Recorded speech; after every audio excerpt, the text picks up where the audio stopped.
Z nami je profesor Igor Škrjanc iz Fakultete za elektrotehniko v Ljubljani. Igor, kakšen projekt ste prijavili letos na industrijskem forumu? Torej, na industrijskem forumu smo prijavili projekt multivariabilnega preelektivnega regulatorja. To je koncept, ki je sicer znan že nekaj let, ampak smo tukaj stvari sestavili skupaj z nelinearnim modeliranjem s pomočjo tako imenovanih mehkih modelih, ki omogočajo, da take sisteme opišemo in potem vse skupaj sestavimo koncept vodenja. Ste se nadejali takega uspeha, nagrade Taras? Pravzaprav ne. Vem, da je bilo prijavljenih veliko zanimivih in videl sem, da je bilo prijavljenih veliko zanimivih projektov, torej vseeno smo presenečeni nad odločitvijo žirije.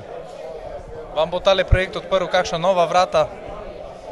Upamo, da bo stvar zanimiva za uporabnike kasneje, da se stvari aplicirajo, da se poskuša z določenimi modifikacijami stvari prirediti tudi za druge vrste procesov in da seveda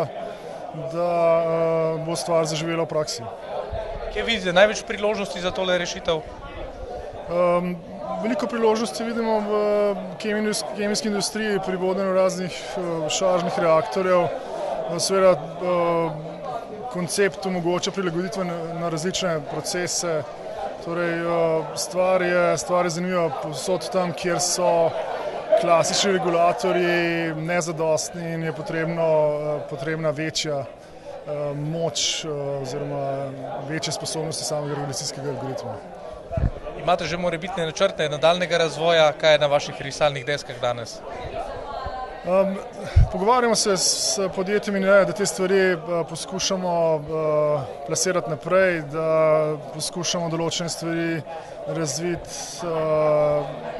v smislu uporabnosti tudi za druge procese in to so naši pogledi na prihodnost.